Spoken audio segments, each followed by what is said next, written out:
A very warm welcome to you all. A quick explanation for this video.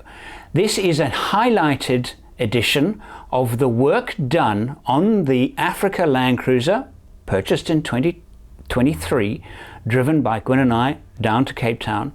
Then a lot of work was done and well documented.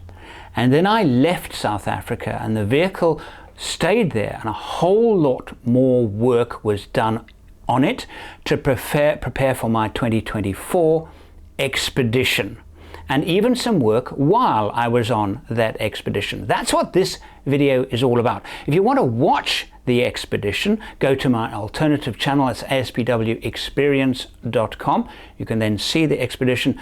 And of course, the timing of this is that I'm about to leave in a week's time. By the time you'll get this, I'll probably be in Africa already, taking the Landcruiser on its second major expedition. So all of the technical stuff will be on this channel, and the travel stuff will be on ASPW Experience channel. Enjoy the video. I'm Andrew St Pierre White, explorer, overlander and broadcaster with over 40 years driving 4x4s, in association with Egon, game-changing simplicity.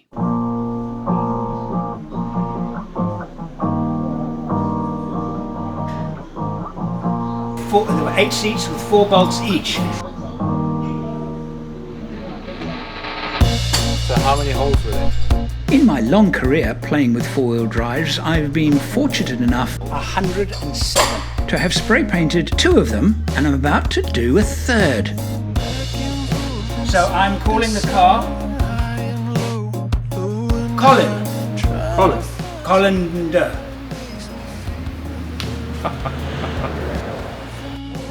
Spray painting and changing the colour of a vehicle doesn't just change the way it looks, it changes the way it feels. Letting you in. And that is even more important than the way it looks. The first 4-wheel drive vehicle that I ever bought was white, and then after owning it for 6 or so years, had a nasty accident. The chassis was bent, the repair work long, tedious and expensive. Immediately after the repair was finished, but before any spray painting was done, I took it on a wilderness adventure into Botswana, where I had another bad accident. The Range Rover survived. I drove it home like this.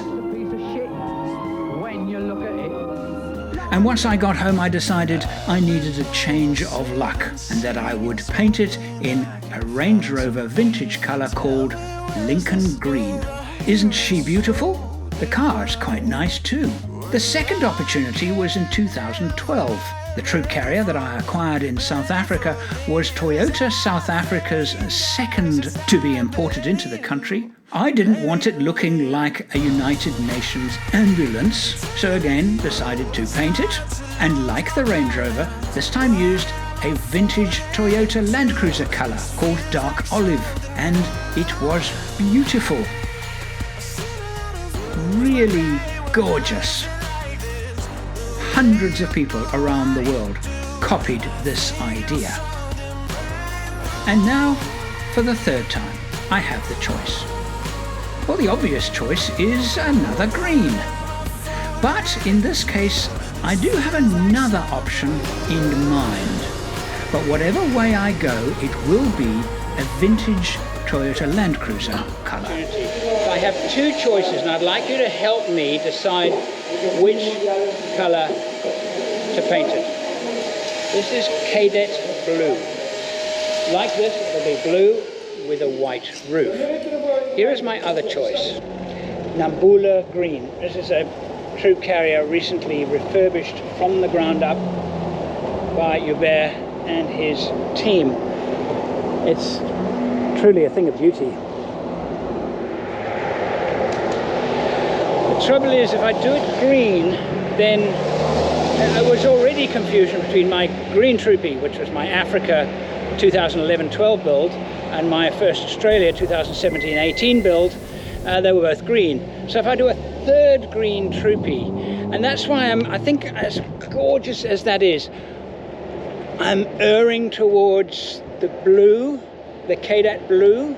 If you remember in 2019, when building the 105, next to it was a cadet blue Landcruiser, just like we have now. Yeah, there's so many holes in this thing. You know, it's always fun to come here because there's vehicles everywhere in all kinds of state, different engines in them. But look at this. Look at that green. Hey? Oh, That is nice. that's beautiful. I am so torn. The truth is, Paul is no help at all in helping me decide. So let's find out what's involved in preparing the vehicle for spray painting. How's it, Jason? All good? Good, hey? man. Team going well? Yeah, no problems. What have we found on our 500,000 kilometer truck? A couple of chips, couple of normal dings and some scratches and that. Do we tell Andrew that it's really Hey. bad? Hey? Yeah, we can't do that to him. And we got one or two places here where it's been worked on before. Obviously the screen molding didn't come out, and we got a little Before bit we of... go there, take me back. I mean, you know, this truck came from up north where generally there's not a lot of rust going on because it's inland. And that's important. So when it was originally checked, the guys looked for as much as they could, but they're not body shop people.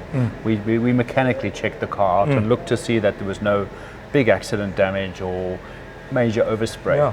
But with your eye and what you look for, and you know, that for me is really important to know, what are we looking for in a truck like this, and what is the no-go area? Well, we just make sure that there's no major structural damage or any old collisions in front and on the sides and door gaps and things, just to make sure it hasn't been hit and poorly repaired and everything looks normal.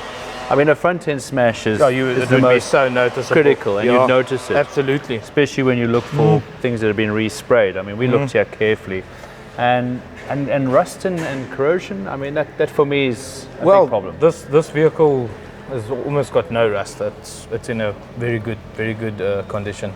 Okay, Yeah. so we can actually tell Andrew it was actually even better buy.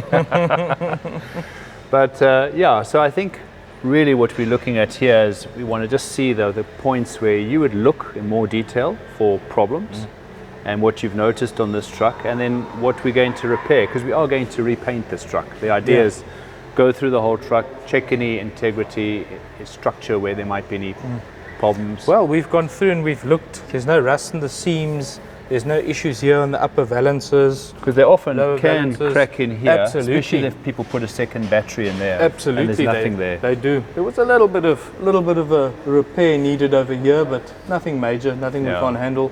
Battery acid damage and stuff. That type of thing. Okay. And then here we have a little bit of peeling. The screen was not removed when it had a touch up once upon a time. I know you've left this in because you wanted to show us that the screen's going to come out, so you can get in there and properly paint it. Now that's important, because even when people change their screens, you can't get away with not changing a screen in the life of a vehicle. But then you find that rust creeps in under the rubbers, because the rubbers get really hard and then they don't seal properly, and then windscreens leak. Absolutely. And of course the time to check it is when you take your windscreen out to replace it, and then get it to a body shop to repair it properly. Now, it's going to be interesting when you pull this out to see what the frame is like, but you'll see that in due course. Yeah. And we've done some work on the floor here. Oh my God. There was quite a number of holes there. No, we actually wanted to keep those holes. Did Andrew not tell you? No, we were supposed to keep all those holes, yeah. The name of the truck has got a really unique name. It's called Colin de. Okay. So all the holes. Sure, we'll have to open them up again then. Yeah, just a drill or something, just drill a whole lot. We need about, 60 or 70 holes. But no, listen, great, well done. I think to weld the holes up, treat them so there's no rust, and looking underneath the mat here, this is where you will collect rust. If Absolutely, there's going to be the seams and things here, yeah. And if there's been a leak from the windscreen, it runs down and of course often rots out the floor panels. Yeah, so it's something we normally check when you looking to buy cars. Lift up the mat and look underneath there, because you can also see on the hinges here, it's all got original sealer, so it's really nice. It's all factory sealed, so it's awesome. Normal run-of-the-mill scuffs and things here, which we'll obviously be sorting out. along with the rest of the body. Yeah. So the structure's good, and that's the biggest concern we have. Very nice. And you've closed up these vents, which is great. We've closed up the vents, yeah. Yeah. So that'll be good. Show you the floor from the back here, man. There was a little bit of corrosion along the surface here, which we've already cleaned up. We spotted a few old repairs there. Nothing wrong with it. It's done really nicely. Yeah, it was but done we'll well. just paint it up and preserve it, and just so that the vehicle can last. I think always when people look into vehicles like this, the cavities are what you need to look at. Absolutely. And that's what often gets neglected. Well, these things leak. Dust comes in, the rear tail lights leak, dust and water, and of course then you get the water build up in there and it rots out these 100% cavities. So I know part of what we're going to do before we close up here again will be to actually treat the cavities after you've painted. Yes. Not before. That's correct. You've got to do it in the right way, sequence. the right sequence. Yeah. So, and I mean, on the actual shell itself, excellent, no problems. Oh.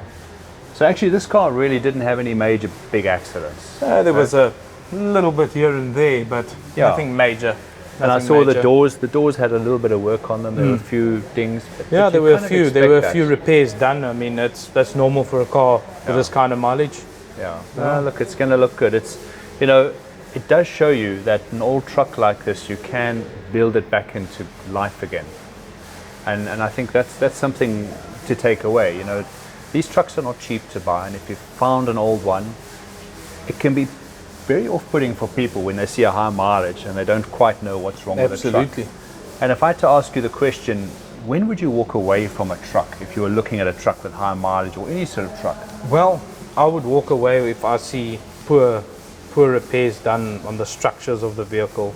That would be clear telltale signs where I would just, if it wasn't done correctly, I wouldn't even think it through. I would just walk away. Especially if it's been a front or back end smash. Absolutely. Has Andrew actually talked to you about the color? Because he mentioned a few options. Originally it's like a real khaki, kind of like bush khaki color. Very boring. Yeah, no, it's boring as hell. No, the last thing he said to me is he's definitely going all out with a pinker. All out with a pink. The only trouble is that I've had 2 green troop carriers, and I'm sure people would say, do something different. Well, it is different. It's a different green. It's actually very close to the Australia green. Very close to the Australia green.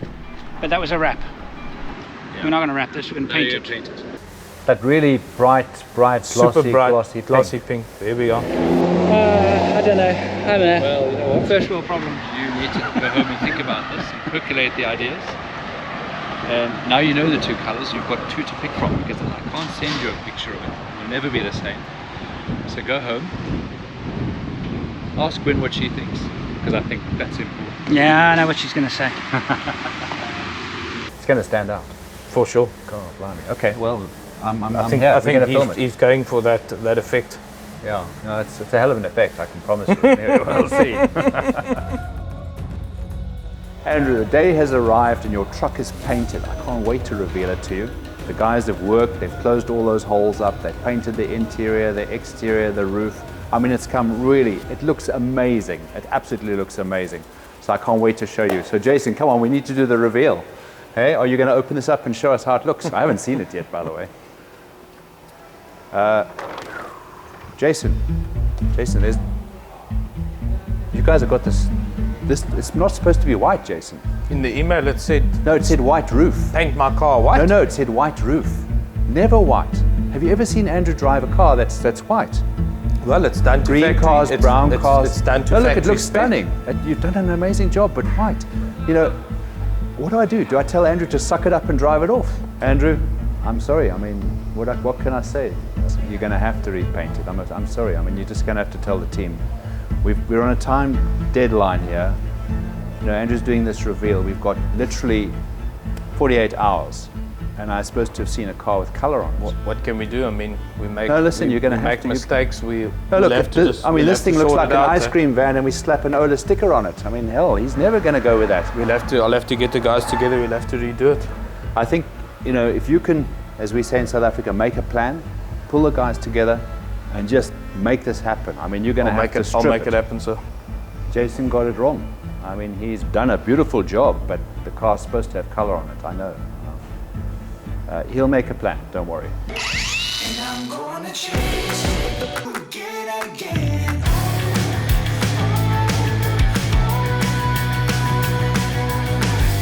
Living the moment till I die. Well, Andrew, I'm here to have a look at the car and see what the guys have managed to do. Wow. Wow.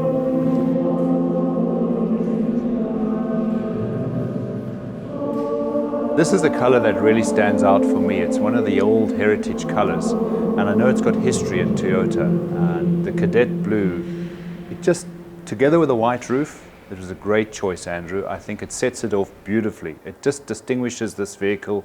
The white is nice and cool. The colors, for me, it's just a color that turns heads. I know in my own truck, the 80 series, people always look to have a look at the car twice because the color is so unusual.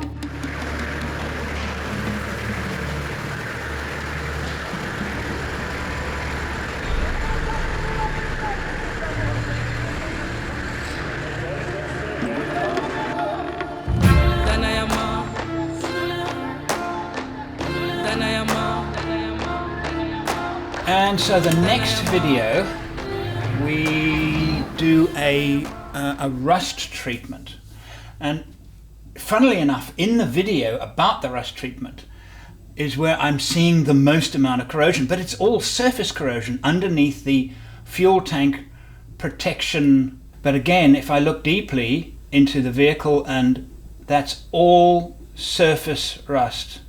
And that there is the application of the anti-rust. That's not paint, that is an anti-rust finish.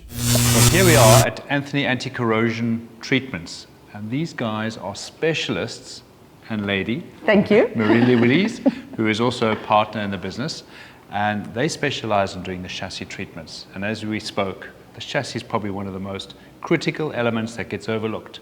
People don't clean it properly, No. They don't look after it, and it gets left to rust until eventually you've got a problem.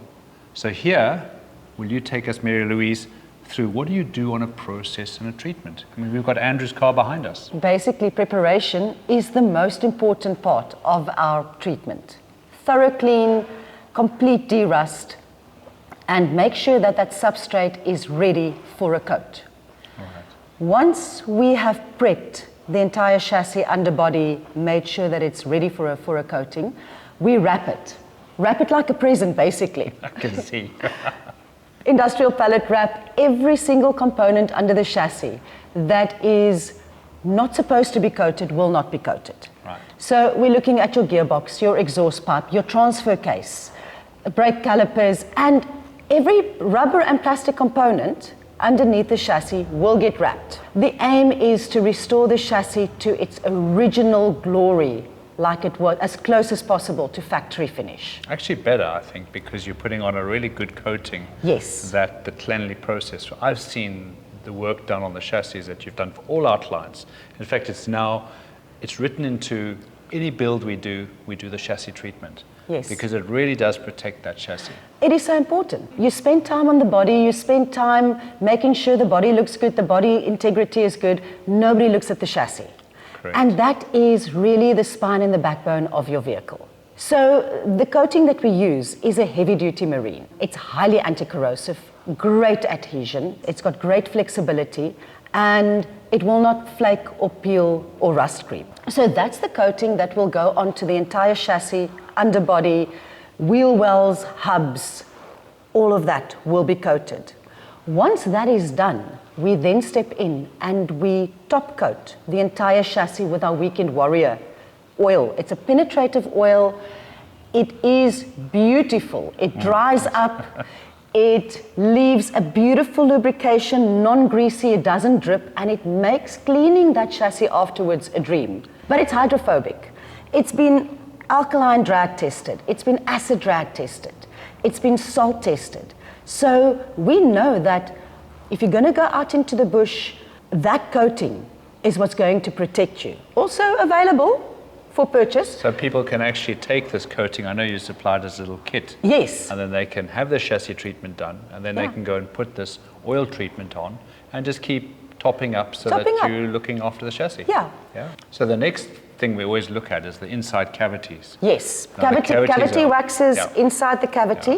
We do those between the leaf springs, Yeah, as much as our equipment allows. sure. Also, same oils go into the door panels. It's dielectric, so it's not going to mess around with the electronics of your winding mechanisms. We coat off all those nuts and bolts and hinges around the engine bay. It's a clear coat, Sure. so it doesn't have that amber brown color. Yeah, good. Beautiful, beautiful there. Bonnet cavity, that gets gassed. So a chassis treatment with us is not just the chassis. We're saying, where's it going to rust? Exactly. And that's where we're going to treat. That's where we're going to give you protection. Well, I have to say, the treatment, as you've heard already, is not only detailed, but they've researched the products to really find the best products that I believe over the 25 years you've been doing this work really, really actually give us a result that lasts. And that's what we want. That's so, what you want, yeah. You know, this truck of Andrew's is going to be ready for another 500,000 kilometers. Yes. Well, fantastic. I think we have got the result that we wanted. The bodywork is beautifully painted. The chassis has now been incredibly well painted. It's going to be finished off. The process has got, it's normally a 3-day process. No, 5 to 7 days. 5 to 7 days. Yes. Well, there we go. So the complete cleaning, the painting, and the oil. So there it goes. For what you get and for what you pay, it is such good value. And I don't think you can do a better job on a chassis. And certainly, all my client cars come here. So thank you so much. Thank you to you. Really good. Well, we're back with Andrew's vehicle. It's come back from the body shop and it's time to fit the gull wings. These gull wings come all the way from Holland. They're by a company called Explore Glazing. It's a family-owned business. Edward, Anya, and Jose, the owners. Edward and Anya are the husband and wife. 20 years ago, Edward decided he was going to find and fit a window to his Land Rover.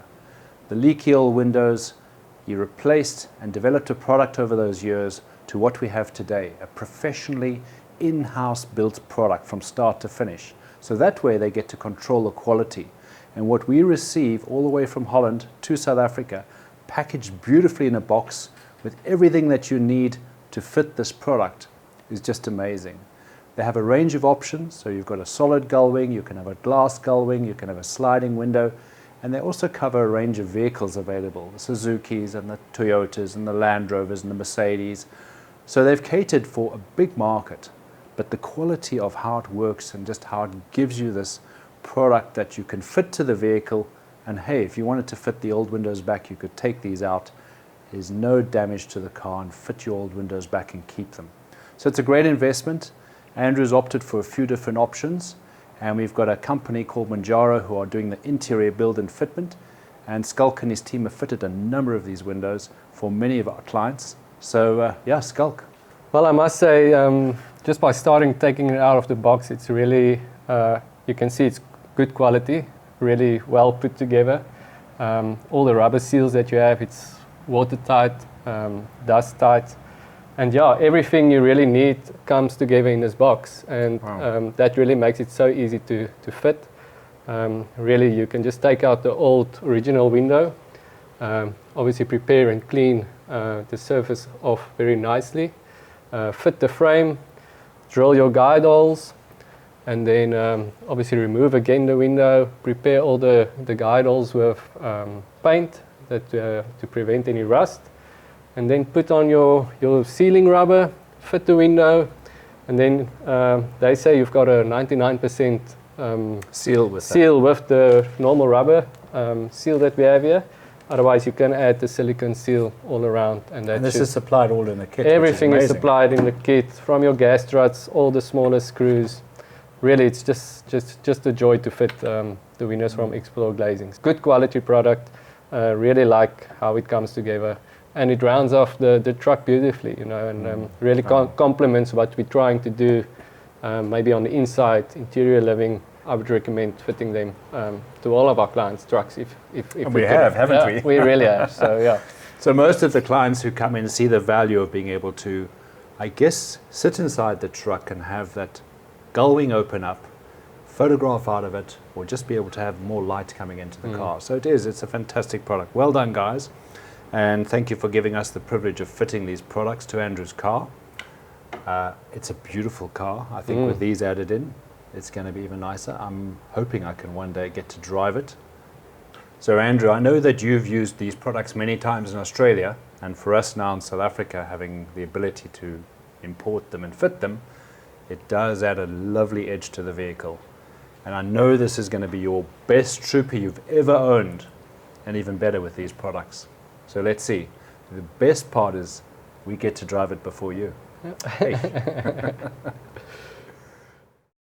Well, we've brought Andrew's truck out to a little 4x4 playground. This is just outside Cape Town. Welgelegen 4x4 is owned by Jean. You can book privately, and it's a great spot where you can test your vehicle. When you've bolted equipment to it, it's a good opportunity to bring it through a testing ground where you can drive it over some rough terrain, hone up your skills. More importantly, check if there are any rattles or problems with gear that's been fitted. Now, we will be doing this with Andrew's truck as we move through the build. Right now, I want to show you the roof rack that we fitted.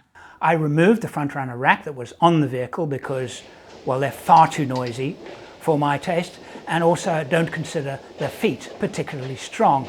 I selected a South African brand called Easy On. I first tried their rack when it was actually quite new on the market. That was in 2015 when I traveled through Zambia and Malawi, not unlike the trip Gun and I are about to do, in a stock Isuzu Ute. Many of you will have seen that series, and the rack has an outstanding reputation for durability. It looks good, it's quiet, and Paul Marsh really thinks a lot of them as well, and that's what we fitted to my troop carrier. Now, this rack is made by Easy On. Easy On, hands down, have been one of the industry leaders in building 4x4 equipment over a number of decades. They are based in South Africa, their equipment is exported around the world, and their roof rack, for me, is one of the well-designed, well-tested, and beautifully crafted piece of kit to fit to your vehicle. Now, I like the rack personally because it's light. It's light, it's not noisy, it's got a great clamping system. They use stainless steel bolts, and it's got a number of feet that hold on to the gutter. And in my mind, I found that that really does mean that when a clamp is clamped down, it's not going to come loose. When you've got a number of clamps on a straight bar and one comes loose, it can affect the others. Well, good morning. We're here at Powerflow in Belleville, and with me is Carl, who's the owner of Powerflow. And I send all my vehicles here to have the exhaust done. And exhaust is actually a key part of the vehicle. I don't think people really understand how important it is. And I think the value of people often ask me, why do I need to put an exhaust like this on the vehicle? Now, we've taken Andrew's car and we've fitted this beautiful Powerflow exhaust on a 4.2 diesel. You know, so anything you can give a 4.2 diesel to get it to run a little bit better is welcome. Yeah. But a 4.2 diesel like that, it's a beautiful car, it's very reliable, but you need to get it to breathe a bit more. Now with diesels, the one thing you don't want is back pressure. So we open it up a bit more, we go slightly bigger on the tubing, and we take out all the restrictions. Yes. Now on all the cars before the big sort of noise and decibel issues and whatever, there was never a lot of restrictions in there. But with your modern cars, there's a lot. Yeah. So we can help with breathing, you get better fuel consumption, the car just breathes better, and when you put your foot down, it's almost like it revs as well. It does, and you feel the engine wants to run a bit better. Okay, definitely the fuel consumption will help, for sure. And also the cooling of the engine as well. You're getting rid of all that heat, which is important. So one of the weaknesses on most exhaust systems that I've seen on the Overland vehicles is you've got the exhaust rubbers. And you know, often the exhaust manages its lifetime, the rubbers break, the joints come loose, and of course if people have worked on them, even worse if they haven't used the correct nuts, properly mounted it, or the exhaust is under tension. So I know with your exhaust you pay particular attention to get the mounts really strong. Where it's fixed to the exhaust, I've seen it break often where the silencer's there but the bracket to the silencer is broken off. You know, maybe the rubber mount's broken, but that's often a weak point. I think what we try and accomplish here, we're still very old school. So although a big part of especially the 4x4 market has gone bolt-on, yes, we still prefer to build it on vehicle and also communicate with the client and ask him, what's the application? Yes. How loud do you want it? Because then you can choose the correct silencer. Some guys want to play in the dunes, they want it loud, they go straight pipe or something big.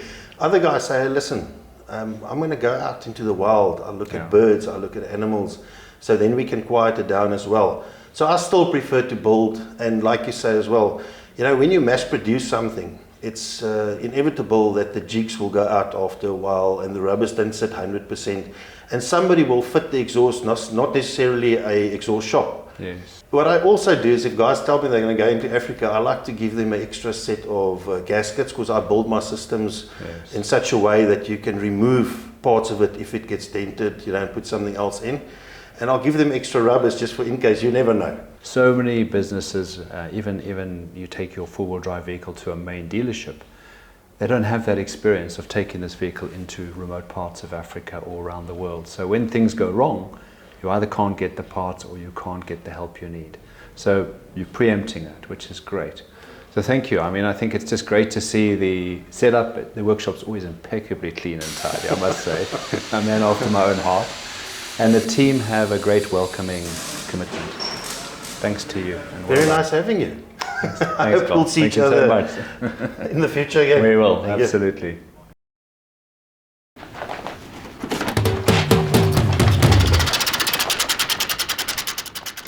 Well, welcome back. We've got Andrew's vehicle behind us, and together with me, I've got Len and Lee from Onka in Johannesburg. It's where the main factory is. They build some amazing products. If I have a look at my beautiful green Africa troop carrier that I built from 2011, Onka also supplied the wheel arch stone guard flares. And as I look at the footage, I realized that in fact my new Africa Landcruiser is more photogenic than the green one, especially now with this bar fitted.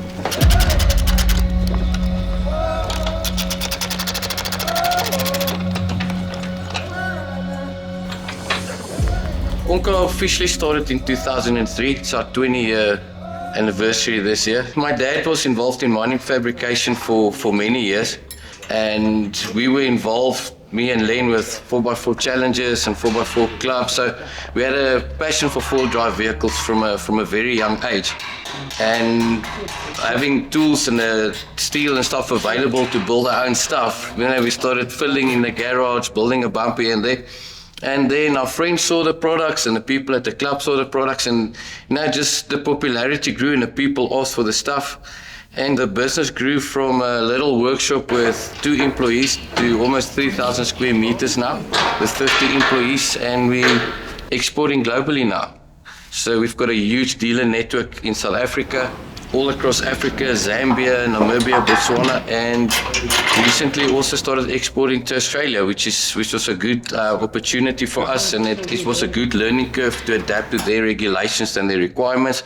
So I think that helped us to push the product into international quality and a higher level of quality. I do admit that in the past I have been hesitant to specify bull bars, safety equipment, from smaller manufacturers. And that's because I've made the assumption that the bigger manufacturers spend more on crash testing, airbag compatibility, etc. But that's not necessarily the case, and it's not the case with Onka. Yes, our recovery point are part of the whole main structure, but we've reinforced it and made it about 20 mil thick. So if you use your bow shackle, it doesn't twist when you do a recovery. Which is actually a big safety thing. Yeah, and the moment it starts twisting, it also tends to damage the actual structure of the bumper. Now it's impossible for that to happen. So we had it tested in Australia to up to 2.5 tons per recovery point. Wow. Okay. And then a lot of guys launches boats and caravans into small corners. So we've this receiver on the front here. We've got a receiver facility, but at the same time we tested it up to 1.5 tons. This has all been done in Australia? It's all been done in Australia. Wow. Okay. The facility that does the airbag compatible testing for us. So I noticed that, you know, all the airbag crumple zones here. Yeah, all the crumple zones are to Australian design rule. So they don't just do a crumple zone test, you must comply to Australian design rule. That's pedestrian safety and a lot of features that people don't realize. Like for instance, your roller on your winch. Yes. It's not sticking out anymore. Yeah, it's all sunken in. Yeah. And that's again for pedestrian safety. Pedestrian safety. But it also helps with your approach angles. Everything is out the way now. It's all tucked in as far as possible. And then I noticed on the front here, I mean, a lot of, you've got your spotlight mounting brackets. You strengthened these. We've made them double. We actually bolted down and gusseted properly. So just so that there's no shudder and... There's no shudder on long corrugation roads. So corrugations will destroy anything. Oh, yeah. So that's the biggest challenge. Usually like to be, your spot lights became heavy with the LED heat sinks at the back. So we had to work around that. And your driving lights here? We've got an option on most of the bumpers to use the original OE light, but we prefer to go for the LEDs. Yes. And then there's lots of options on the LEDs. Yeah, you get different qualities, different ranges. Different qualities, ranges, driving lights, spotlights. So it's a nice feature to the bumper. Great, nice to have that. Yeah. These, of course, are wheel arch flares and stone deflectors. With my Australia builds, I have acquired them from ARB. But in both my South Africa Troopy builds, the one in 2012 and this one, Onka, have supplied them. They are sprayed the same colour as the bodywork, and I think they look wonderful.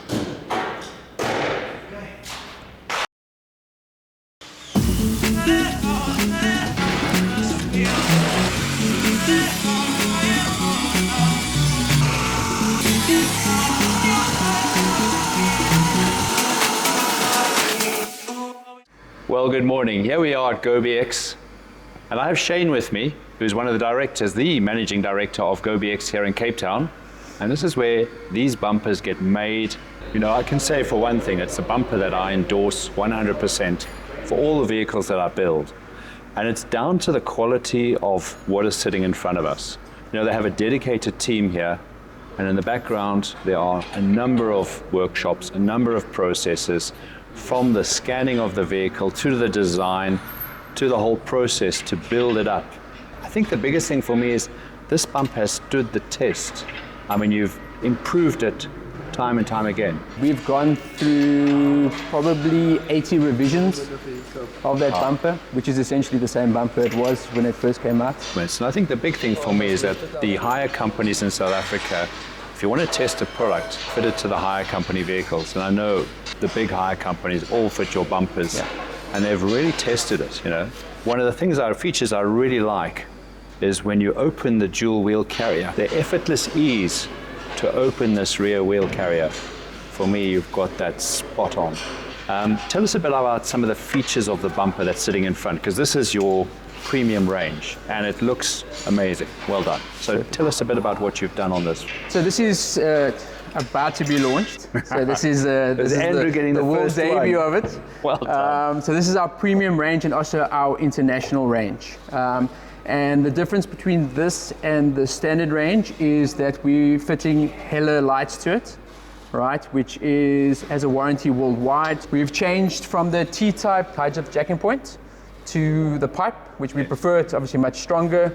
Recovery points. We've got the accents of the Landcruiser and a little bit of detail over there. And your recovery hitch, the towing point here, tell us a bit about that, the strength and what you've built in, because there's a lot more strength to this bumper, and that's key. I mean, the bumper has to withstand the strength of... So depending on the vehicle, obviously there's a tow rating to the vehicle, right, and then the bumper gets tested to that tow rating. This specific one that can go up to 3.5 tons with 140 kilos on the actual downboard. In South Africa, the type of test we do is a dynamic range test, which is the load on the tow ball with the specific towing capacity at 2 million cycles, which is essentially how they see the lifetime of a vehicle. I know you export to a number of countries around the world. Do you want to elaborate on where people can find the bumpers? Pretty much everywhere. I think maybe Antarctica, we're still waiting for someone there, but essentially the whole of Europe. We're in the United States, South America. We're also in the Middle East. So essentially anywhere in the world, you'll find GoBX products. And you know, that for me is critical on a product. You know, if we're fitting a vehicle out, our clients, my clients, will travel globally with the vehicle. So, you know, you need products that you can get support on, and that's one thing I say, that all the products that I work with, that I endorse and choose, and when I sat down with Andrew, we discussed which product did we want to fit to the car. The rear bumper is a significant product to put on. It was an easy choice for me because I've seen the whole growth of this company, and they've grown from strength to strength with your team and what you've put into it, and it's just beautiful to see. You know, you deserve the credit you get for your product. You work hard, but you also support your product. If there's ever been an issue with anything, if something wasn't right and we noticed it, sometimes the client doesn't even get to notice it. And that for me speaks volumes about the commitment of the team and the dedication you have to building a classy product. So well done, it's really good. Thank you very much. I'm looking forward to having this on the truck. I think, Andrew, you're a lucky man, because I haven't even got the upgraded classy bumper like this. I'm waiting for mine. But listen, this is great. So watch us as we're going to fit this to the vehicle. Tell us a bit about the process to fit it and what it takes to fit this bumper. This is a reasonably easy fit in terms of bumper fitments. We've got a couple more that are a little bit more complicated and need a little bit more skill. But essentially, with the fitting instructions that we supply, if you're slightly mechanically minded, you'll be able to fit it yourself. Yeah, and the importance of fitting a bumper is not just to fit it, but actually to absolutely make sure that you check it, and after a trip, maybe go back and recheck bolts and stuff are tight. And even during the lifetime of the bumper, any product is as good as the fitment. And quite often I see that products get a bad name, bad rep, because it's either not fitted properly or it's not maintained. So in my books, I reckon the person who owns the car takes some responsibility for the maintenance, the upkeep, and that's servicing the wheel bearings. Yes, it's a serviceable item. You sell it as a kit. You can get spares. If you're going on a long distance, carry the spares. When you're doing your nut and bolt check after or during the expeditions, get the guys to recheck all the nuts and bolts. Things move. Things need to be tightened up, and then you'll never have a problem with the product. So right, let's get this bumper on. I think the team are anxious to get it on, and I'm keen to see it all on the truck. It's going to really make it look classy. So well done there. Thank you, Shane. Really appreciate it. Thanks a lot.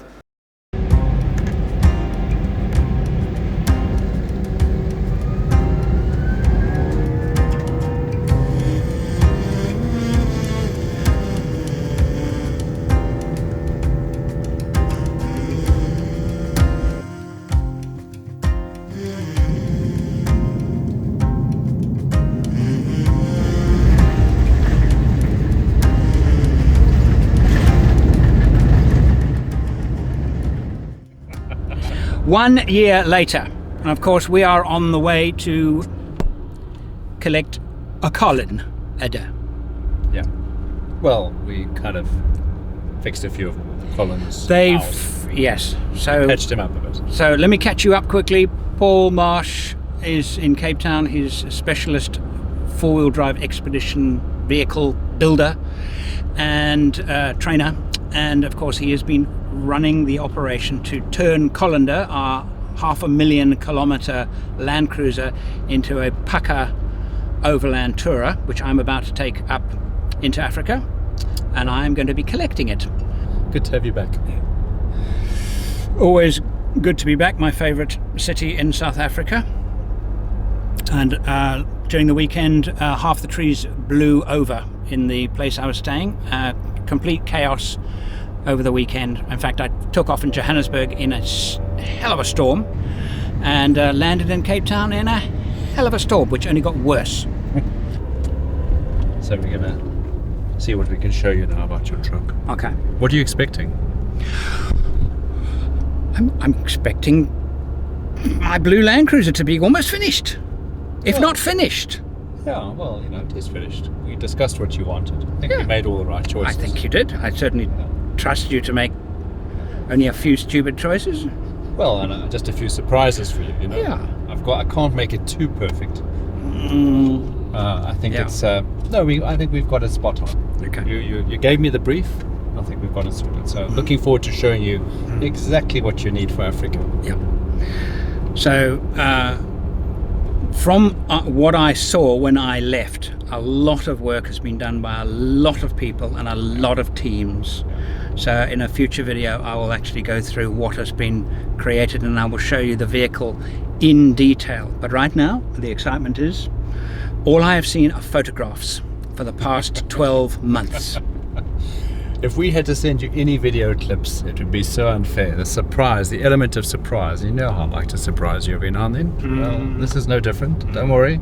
Don't worry. So I have to say that the teams involved, as you know, I project manage the builds and I use a number of very good teams, are amazing. They've worked long, hard hours to build your vehicle, real commitment. And it's been a real privilege, I think, for all of them to be involved, especially for me to build you a truck. And I'm very confident that you're going to enjoy your vehicle. And part of the experience is for you to take on board how we've done it in South Africa. A little bit different for a few different reasons, but I think you'll enjoy it in Africa. Yeah. So, and of course we'll get your feedback. Oh, you'll get my feedback, all right. That's what I do best. Any cruel comments I made it? You know, I should say here, Paul and I, well, you know, we're both very experienced overlanders. We see on the principles, we don't differ at all. On the specifics, the detail, we do, and I think that's really good, because that means we both learn stuff and we have slightly different approaches to stuff. And I have not dictated too much detail of this build. A bit, but not that much. I think you gave us a few requirements that you wanted. I did. And I think that's important. You know, when the initial assessment is to understand from a client what's important, what do you need, how you're going to use the vehicle, what do you want with it. And you know, you're now going to take a vehicle and you're going to personalize it, and that takes time. And actually I always say it takes a few test trips to snag the vehicle, sort out any little niggles, make a few improvements, and also you're going to have to pack the car. You know, you've got stuff to put in the car, spares, repairs, recovery, tools, first aid, before you head off on this trip up through into Malawi, so maybe further. Yeah, Malawi. This time, so Malawi. It's a long drive, you know, and you've got to be organized and planned, and it's nothing to be fearful of, but I think the important part is it does take time. And all my clients, when they come in and they get their vehicle, it's about a process of understanding what equipment needs to go in, how they're going to test the vehicle, what training they need on the vehicle for the systems that are built in. And some of them don't have experience. They don't have your experience or my experience. So for them, it's about learning as much as they can before they head off. And then all the teams I work with give huge support, including myself. I always say the first phone call is to me, and then we'll let you know. Here we are. Gasp. Look at it. Hey Andrew, how are you? Nice seeing you. Welcome Very back. nice seeing you. Yeah. There's your truck, huh?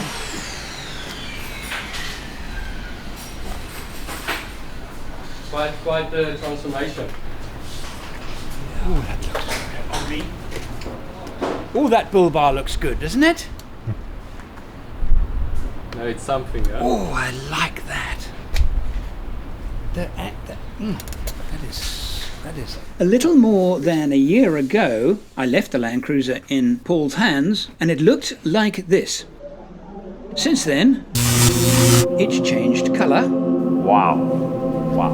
I like the colour too, and has been converted into an Overlander. And I'm here in Cape Town to do those final bits. It's absolutely gorgeous. No, it's a classic, huh?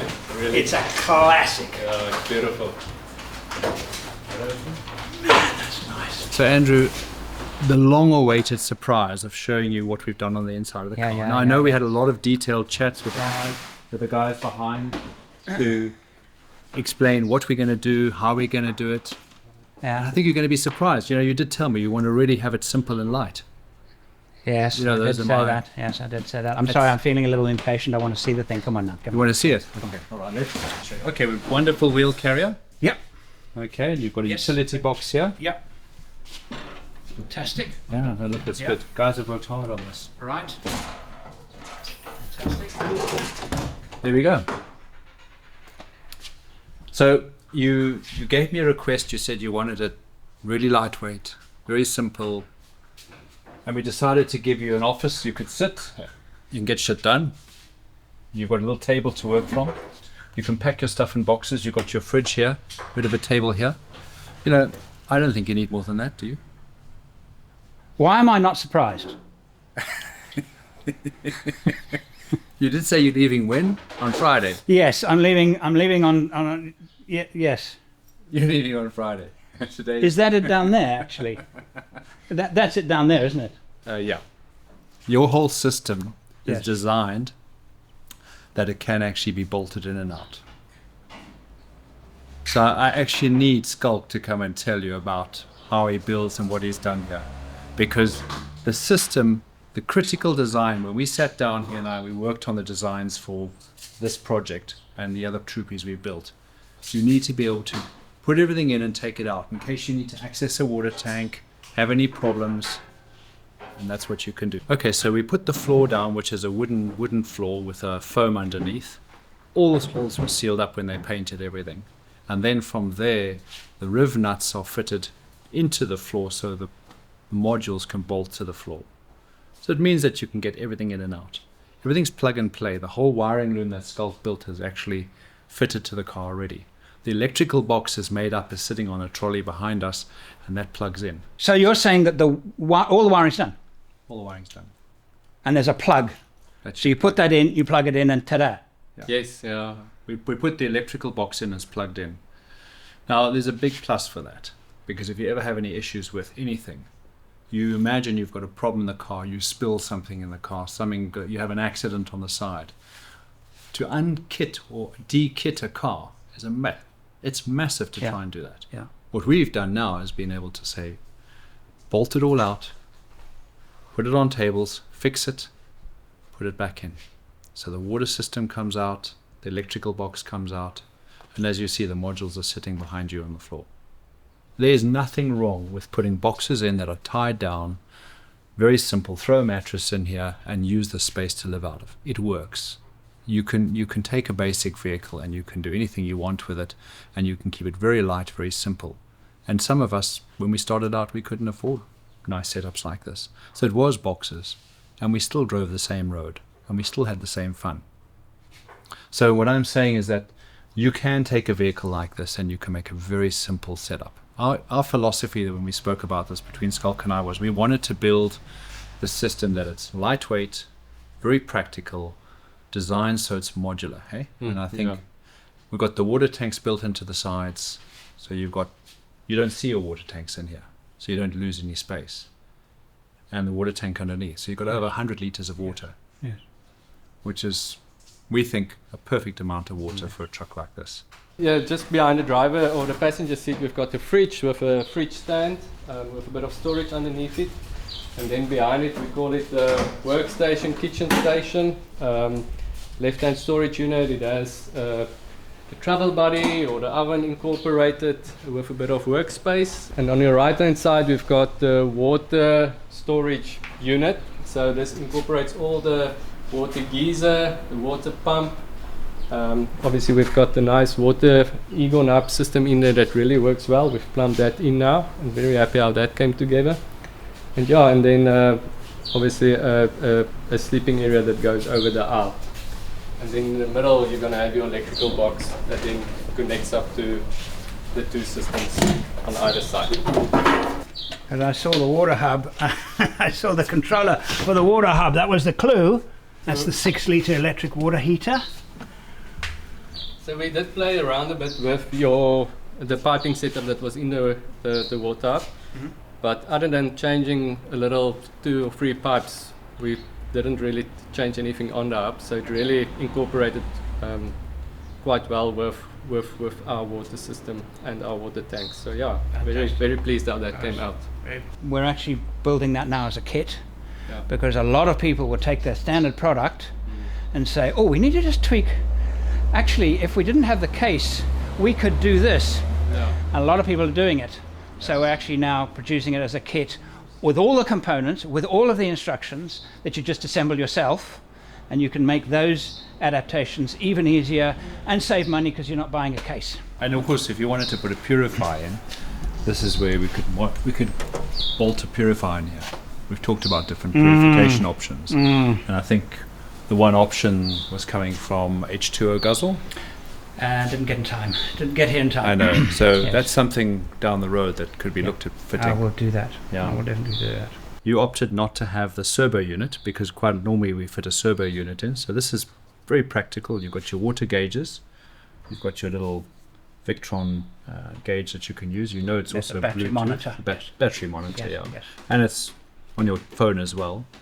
Yes. But what I liked about the design Sculpt did was the switches now give you options here to set up. We've got perimeter lighting on the side and outside of the vehicle.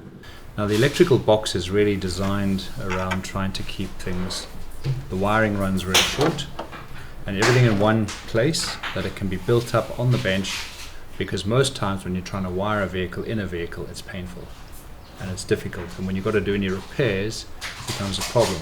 While we standardize wiring like this, it means that actually there's a wiring diagram, we have full knowledge of how it works, and if there's a problem en route, Sculpt can actually help out. Because we know the wiring diagram, it's repeated again and again, and the value of doing setup like this is that this is maybe the 10th one I think we built, but the reality is we test, retest. The one vehicle has done 70,000 kilometers, one of the first ones we built. Yeah. 70,000 kilometers around Africa over 2 years, one of the first ones.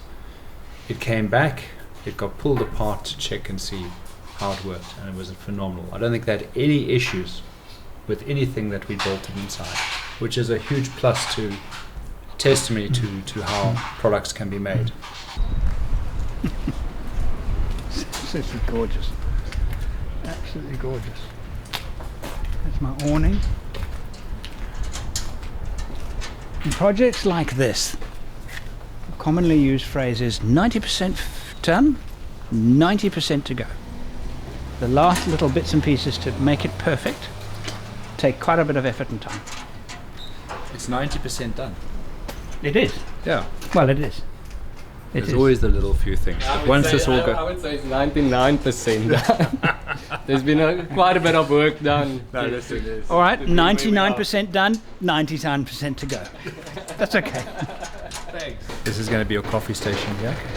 I brought some stuff. I bought a jet boil. So you can swap out what you haven't got. But Okay. You got the fermenter. Nice. I bought the wrong size gut bottles. I bought the tall ones instead of that size. It's all right. Well, take the tall ones and.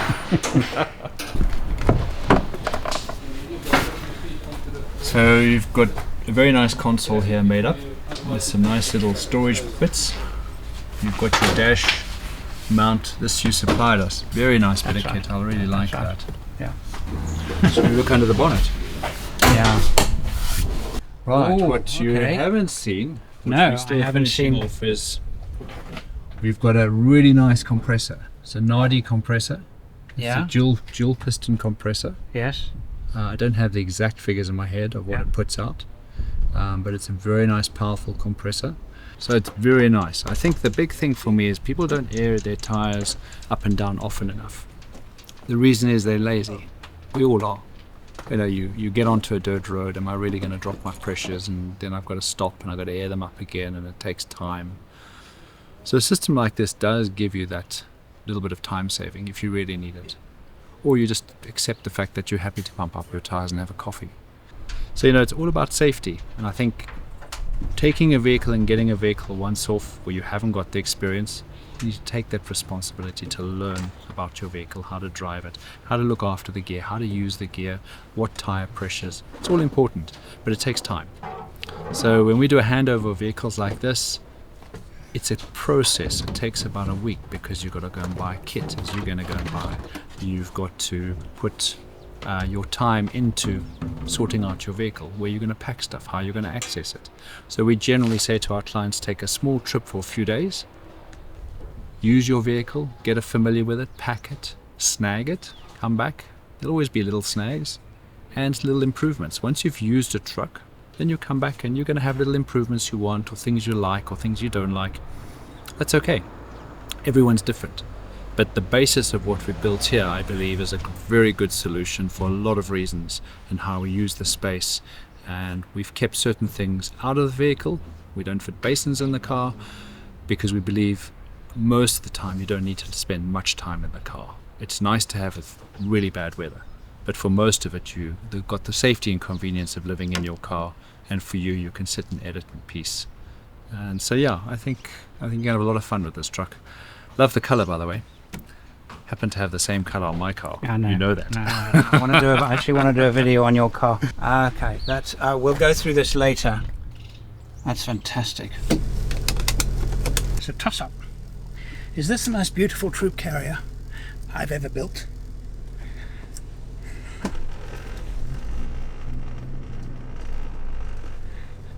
Oh, my sunglasses rattling on that. Alrighty. 1 year it's been. 1 year it's been. Fantastic work the guys have put in. So my job is now to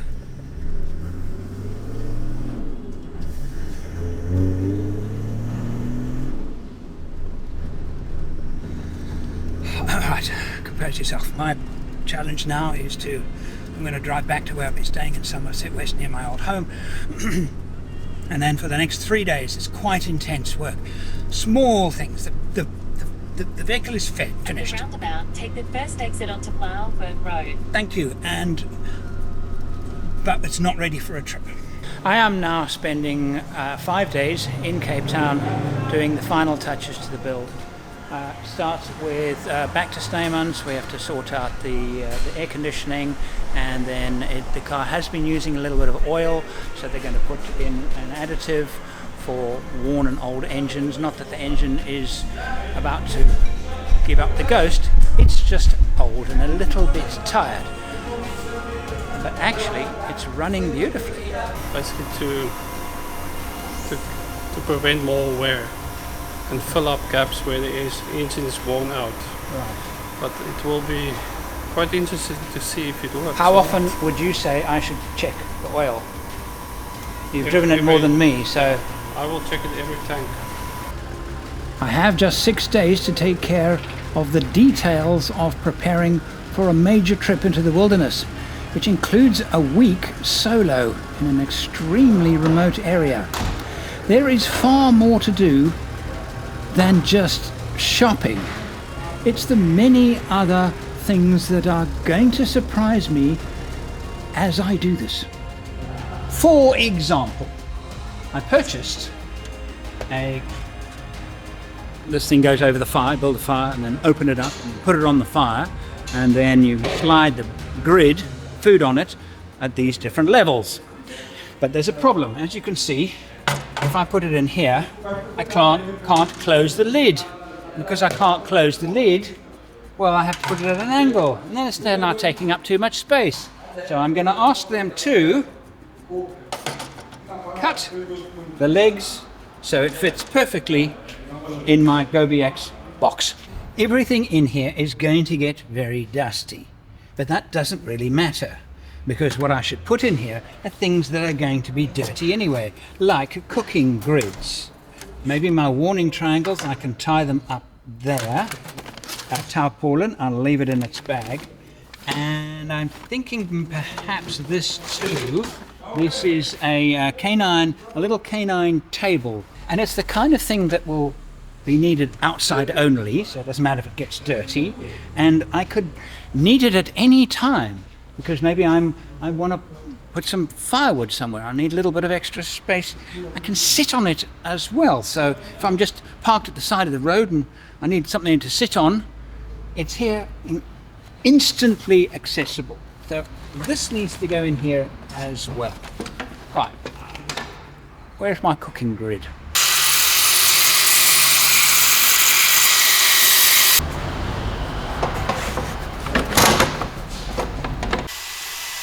Here the suspension U-bolts are being shortened, and I am already stealing ideas from this vehicle for my Australia build, because I see some real innovative thinking. To start with, these, I'll get to that later. These, brilliant, absolutely brilliant. And this is a slider window from Explore Glazing in Holland. And I wasn't sure what to do because all 4 gull wings means that when you're inside the vehicle, closing them and opening them, you can't do. And I need air in here because I'm going to sleep in here. So I'm going to order one of these for my Australia. And yes, I could keep the standard Toyota ones, but security-wise, they're lousy. Security's a big deal in Africa. And I'm going to get one of those. I think so. 4XO level. I beg your pardon? Do you want that level or do you want that level? Because they're both not level.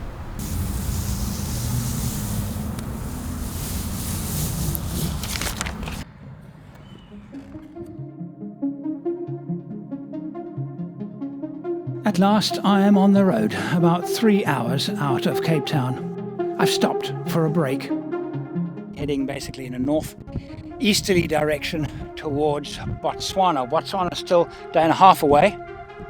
Isn't that beautiful? This, when I lived in Cape Town, was the point where I could start relaxing. Like, yeah, I'm at the top of the hill. You know what? You might have one when you travel regular routes to get out of the city to go to your favorite place, is you have that moment of physical and mental relaxation. This is it for me. I am properly on the road now. I hope that camera mounts. Seems to be moving about a bit. So many things to do and so many things kind of working but not really working very well. The packing system in the back is, now I've added the bedding and my suitcase with my clothes. There's no space in the back, so I've got to do a total reorganizing.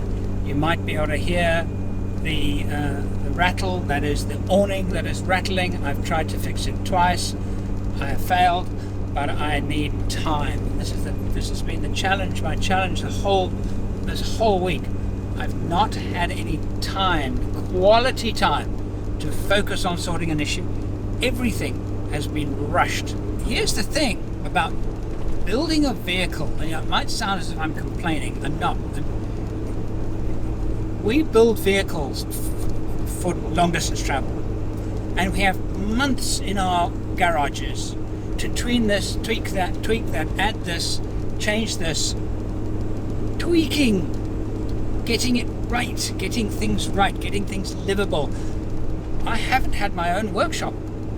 Everything that has been done on this vehicle, I've had to rely on other people up to the point where I have arrived and still rely on other people. So everything is nothing is polished, nothing is refined. And I've learned that if you do this and you build your own vehicle, you are starting from scratch. So I had to go shopping, and it took me, in total, I suppose, one full day, maybe 1.5 full days doing nothing but shopping. Not fitting, not filling, not packing, shopping. You have a folding shovel, it's the pepper and salt, and it's the egg lift, and it's the cutlery, and then all of the things that you need to put in. So where do you put the cutlery? Where do you put the cups? Where do you put the pasta? A year ago, I came to the same store, asked permission if I could film. No, I have to send them an email first. So I sent an email to, please can I film in your store, it'll be really good publicity for you, at outdoorwarehouse.co.za. I didn't get a reply, so I took that as a yes. Cooking grid, fire stand, the different levels on it. A radiator net, warning triangles, mandatory on some border posts, I'll check for them, rope and bungees. Until I started this little shopping spree. Do you have a collapsible bucket? I had no idea what it would be like equipping an Overlander from scratch. Even my very first one, I had a whole lot of camping equipment which I just simply put in the back. Now the vehicle is empty. I have to think of everything. Your gas cartridges. I purchased a Jetboil in Australia because they're about half the price in Australia compared with South Africa. But they take the common gas pot. I'm a hopeless judge of fashion. Does that look good? Mozzie wipes and things like that. I'm going to put that in there. Yep. Now I'll get one tabard spray as well. Fly swatters, proper fly swatters, leather fly swatters. So it's a big sheet with holes at the end, plastic sheet. We call them tarpaulins. A big, ground like a ground sheet type thing. Yes, tarpaulin. 2 of them, 2 by 2 meters. Right. That list looking good, isn't it? Next to a motor spares shop. Paul has given me his standard spare parts list for his Africa builds and Africa travel, and I'm going to go and collect mine now. Something that you need, you can speak. There's no problem. So we've got gearbox oil, power steering oil. That's all we got, yeah. Engine oil. Talking about something like that. Basically, your female. Yes. I'll make you nice and visible. Can never have enough cable ties or Velcro, I always say. A little bit thicker. Nope. If you have. 12 ton, 12 ton. 8 is ideal.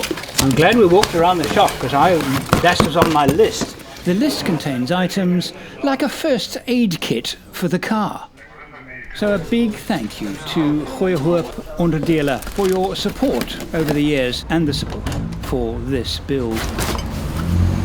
Marius, thank you very much. It's a pleasure. Thank you very much. Appreciate it. Safe journeys. The final 2 mechanical items are about to be ticked off the list as done, which means just a little bit more shopping and I can get on the road. Those 2 items, the scavenger raised air intake, much more about that later, and my laser mini light bars. It's a mess, isn't it? It's a mess. Yeah, it's a mess.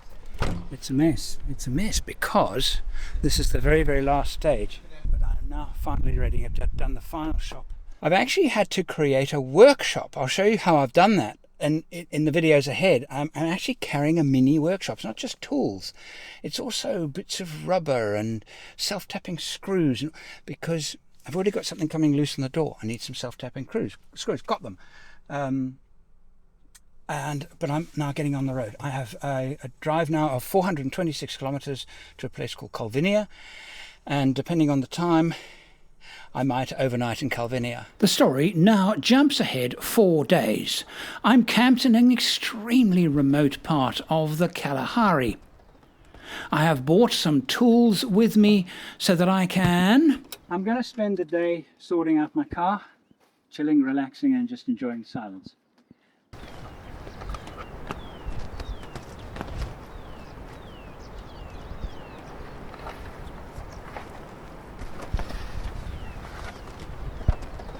I have bought myself a couple of these on eBay, kind of a bit of guesswork really, I want to be able to pack some here for general camp stuff.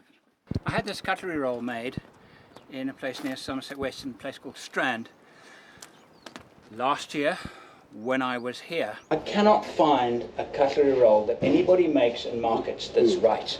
This one, you just do them both in that. And there's a major design flaw. Velcro on one there, all the way around. Okay, and then eyes on the side, top. It doesn't reach. So we're rolling it like that. You're absolutely correct. You probably need 2. We put a clip that there, and then you put a clip there. Yeah. When it's empty, they had closed it when empty and cut the strap off. And now when it's full, I can't close it. Drill driver, which is staying with this car, and a set of drill bits, and I found its first job. The Maxtrax table is not horizontal, so I have to drill 2 holes in it and relocate the metal straps. It turns out that I am not completely alone out here after all. This guy came visiting. I'm making notes of all of the things that I need changing. For example, those, I'm finding I'm using this table really quite a lot, but these are already starting to stretch. Already, that's level. So I'm going to replace these, I'm going to measure them and make them out of metal. Metal cord like this is the only way to go, I've learnt. I've tried leather, fabric straps, you name it. It stretches, and after a short period of time, that happens. It's going to be a long list. And this is the frustration, of course, is that I am used to building my rigs on a Saturday. I love it. It's what I love doing. On a Saturday morning in my home, chilling out in my workshop, getting my builds just right. I can't do that with this, so I have to do it on the track. So I have to prepare for that. I'm not anticipating any more tall grass, so I'm going to take off the drill net. I'm also going to check the oil. Now some people run with these all the time, even on the highway they just leave them on. It's a really bad idea. Your engine needs a full flow of air straight into the radiator to be able to cool itself sufficiently under high power settings. So the idea that you should leave it on all the time, really bad idea, especially with turbocharged engines. And you will, because you get at very high cylinder head temperatures and cook your turbocharger. I will find the bag for that and pack it away. And while I'm here, I'm going to check the oil, but I do want to do a full inspection. I'm going to do a full inspection of the car today. But, so if I know if I need to get out oil or not. All right.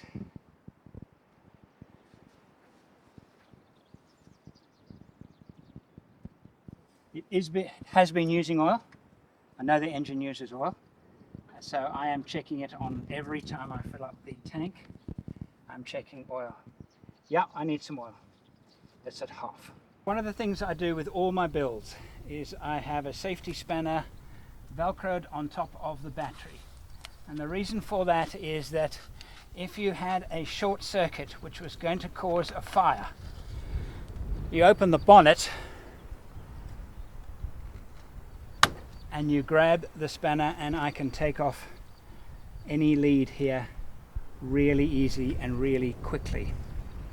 The time wasted getting to the back, finding a tool, coming here, can burn your car. That's the difference. It can literally be seconds. You don't have minutes with a deep short circuit. You have seconds to save your car.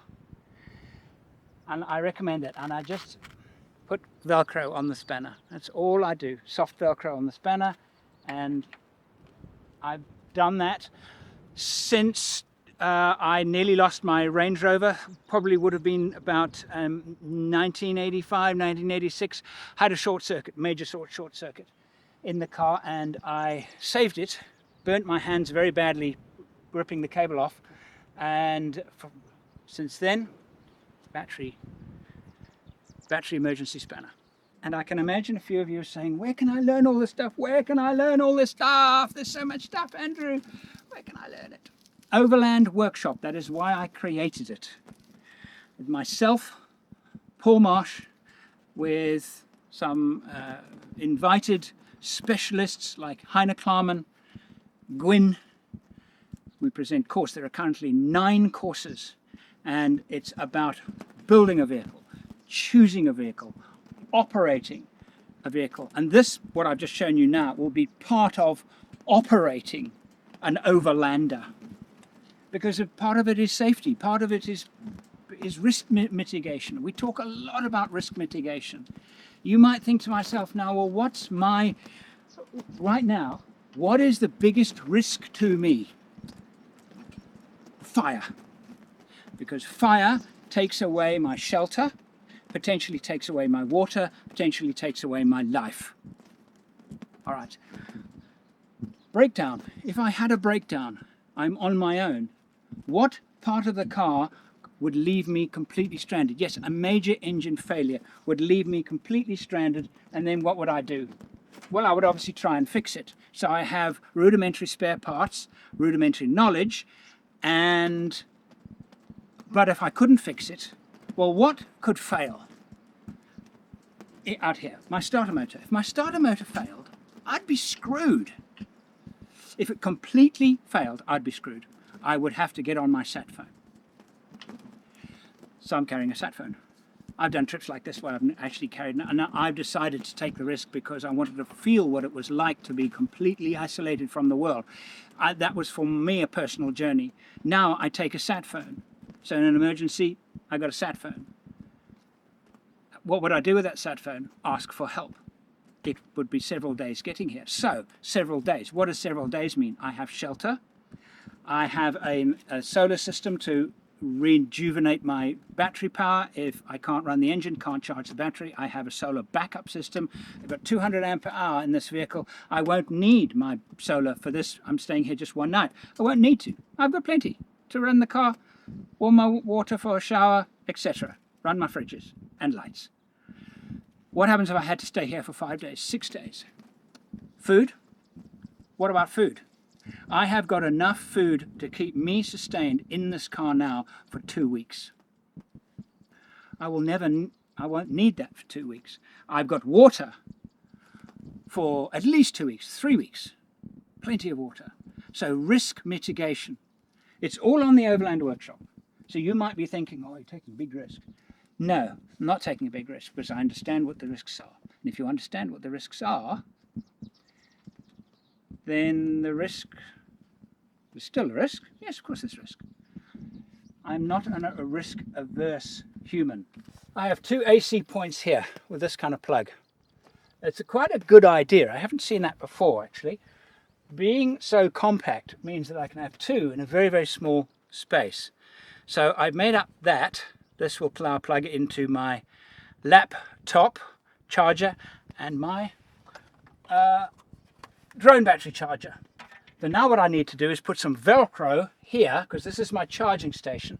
I need to put strips of Velcro on here, the soft Velcro, and then the hook on my various charge boxes so that I can actually charge stuff while driving, because it's held in place with Velcro. That is the magic of Velcro. That's my tracker being charged at the moment. It's messy because, well, the systems are not refined at all, but that's what I'm doing here today, trying to refine these systems. Right, I have a problem. Here's a little bit of advice, take it or leave it, for anyone developing electrical systems in cars. You will all be familiar with Anderson plugs. Use grey ones. Never anything else.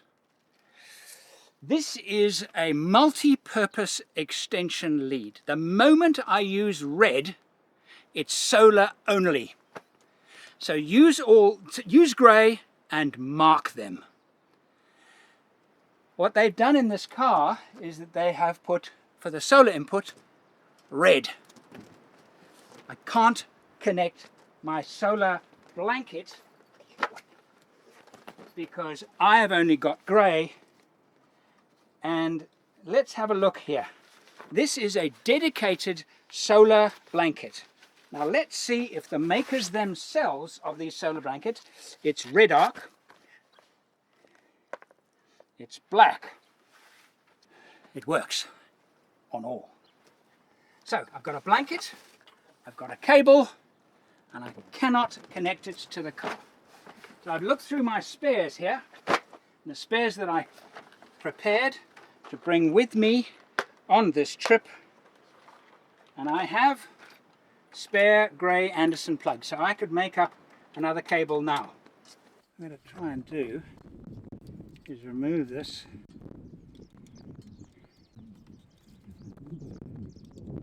I'll just use the case, I don't have to rewire it.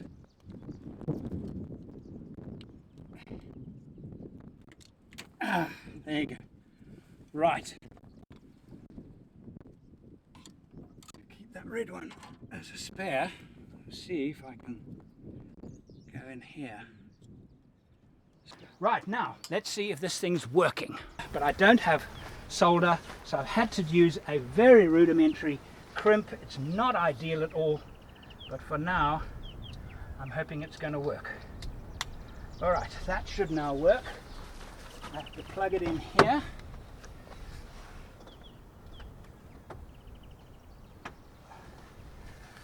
And I should have charge. Alright. Okay, it's not working. And it's not the connection. It's the system. And it wasn't checked before I left. So I spent most of the afternoon trying to get the solar system to work, but because I didn't have a multimeter, I could not diagnose the problem. So my next opportunity in the next largest town, I will try and find a multimeter. So I sorted the battery out. It was a little bit loose. Some of the battery terminals had become slightly loose. Only a little bit, mind you, but I have had an absolutely lovely day.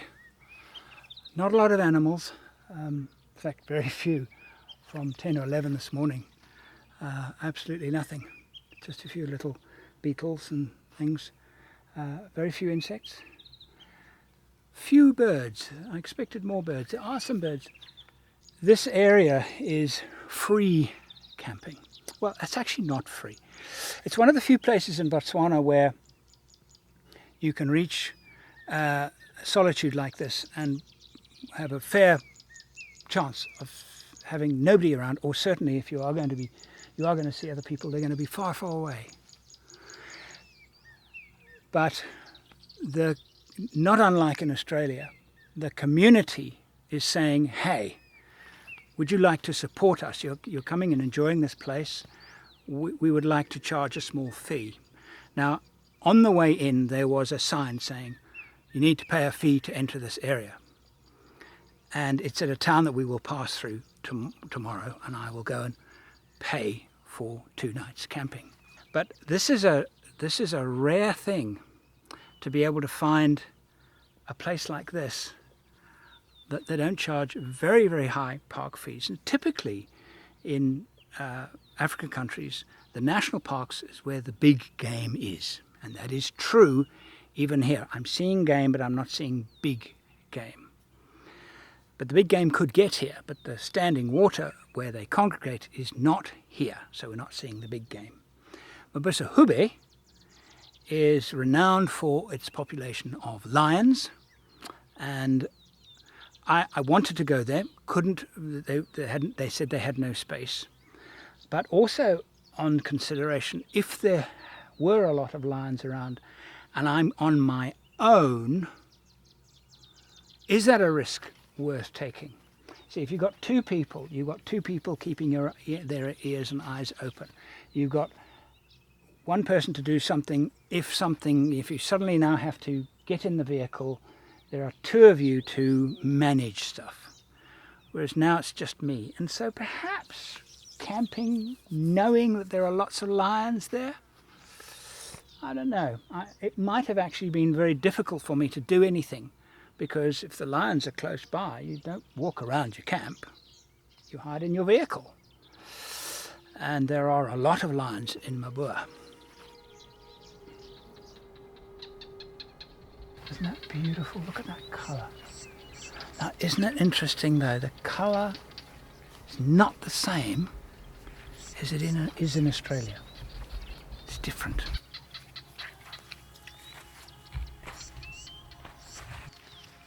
I've taken down the awning, as you can see. It has an interesting effect on the ambience. It's because the roof, it doesn't just provide shade, it provides shelter, imaginary shelter from the sky. I really have grown to really enjoy my awnings. I really like them. When I set up camp and I know my awning's out, There's a... If you would like to see a continuation of this video, work done on the Landcruiser after returning from this expedition, then stick around on this channel and remember to subscribe.